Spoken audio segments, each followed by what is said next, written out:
అవన్నీ నేను చీప్గా నేను మాట్లాడను. కానీ వాళ్ళు అన్యాయం జరిగింది అంటే బాధ్యత లేకుండా వెళ్ళడం ఏదైతే మీరు ఒకసారి చూస్తే కోడ్ ఆఫ్ కాండక్ట్ ఉంది. కోడ్ ఆఫ్ కాండక్ట్ అనేది రాజకీయ పార్టీలకు వర్తిస్తుంది, కంటెస్ట్ చేసే అభ్యర్థులకు పనిచేస్తుంది, అధికార యంత్రాంగానికి పనిచేస్తుంది. కానీ విచిత్ర వాదన మేము మాత్రం మాకు కోడ్ ఆఫ్ కాండక్ట్ లేదు, మేము ఎక్కడికైనా పోతాం అని వైలేట్ చేసి ఒకసారి ఎలక్షన్ కమిషన్ ఆర్డర్ ఇచ్చిన తర్వాత మీరు రావడానికి వీలు లేదంటే ప్రజాస్వామ్యం నిలిపేయాలి. దట్టు ఎలక్షన్ కమిషన్ ఇచ్చిన తర్వాత మీరు ఊరు పోవడానికి ఎలక్షన్ కమిషన్ కంటే మీరు గొప్పవాళ్ళు కాదు కదా. మీ రాజకీయ పార్టీ కానీ ఏ రాజకీయ పార్టీ కానీ ఈరోజు నడుస్తున్నాయంటే ఎన్నికల కమిషన్ గైడ్ లైన్స్ ప్రకారం మనం నడుస్తున్నాం. ప్రజాస్వామ్యంలో అటానమస్ బాడీ ఎన్నికల కమిషన్. ఈరోజు ఎమ్మెల్సీ ఎలక్షన్ జరుగుతున్నాయి. అలాంటి ఎమ్మెల్సీ ఎలక్షన్ జరిగేటప్పుడు కోడ్ ఆఫ్ కాండక్ట్ ఉంది, మీరు రావడానికి వీలు లేదు అని స్పష్టంగా చెప్పిన తర్వాత దాన్ని వైలేట్ చేసి వెళ్ళడం. ఈరోజు ఎమ్మెల్సీ ఎలక్షన్ జరుగుతున్నాయి.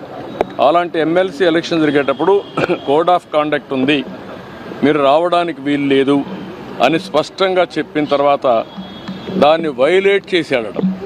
వైలేట్ చేసి వెళ్ళి మార్కెట్ కమిటీలు ఇవన్నీ చేయడం.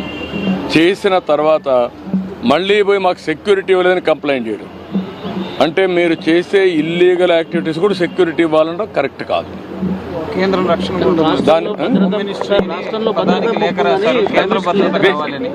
దిస్ ఈజ్ వేర్ నేను అనేది అంటే ఎప్పుడు కూడా రాజకీయ పార్టీల్లో ఉండే నాయకులం ప్రజాస్వామ్యయుతంగా ప్రవర్తించాలి. ప్రజాస్వామ్యంగా ప్రవర్తించకుండా హై హ్యాండెడ్గా రౌడీజాలు చేస్తామంటే అది కరెక్ట్ కాదు. ఒకసారి నేను అడుగుతున్న, రాష్ట్రంలో ఉండే ప్రజలందరూ అర్థం చేసుకోవాల్సిన అవసరం ఉంది. ఎన్నికల కమిషన్ చెప్పింది, నేను చెప్పలా.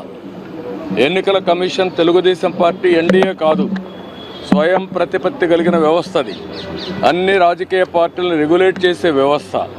వాళ్ళ మీద నమ్మకం ఉంటే మీరు పోకుండా అవాయిడ్ చేయాలి. మీరు వెళ్ళినప్పుడు అది ఇల్లీగల్ అవుతుంది. మీరు ఇల్లీగల్ యాక్టివిటీకి పోలీస్ ప్రొటెక్షన్ ఇవ్వడం ఎక్కడన్నా మనం చూసామా? మీరు అడగడం ఏంటి? నువ్వు పోయిందే హై హ్యాండెడ్గా ఇల్లీగల్ యాక్టివిటీ చేసినప్పుడు నాకు పోలీసులు కూడా రావాలన్నా వెనకాలంటే రేపు రాబోయే రోజు నువ్వు నేరాలు చేస్తానంటే పోలీసులు చూస్తూ మీ దగ్గర రావాలన్నా? ఇది కరెక్ట్ అప్రోచ్ కాదు. ఇది నాకు సంబంధించిన విషయం కాదు, ఎన్నికల కమిషన్ విషయం. కానీ వచ్చింది కాబట్టి చెప్పాల్సి వస్తూ ఉంది. ఇది ప్రజాస్వామ్యం నేను చాలా చూశాను. ఇలాంటి రాజకీయ నాయకుల్ని, ఇలాంటి రాజకీయ పార్టీలను ఎప్పుడు చూడలేదు.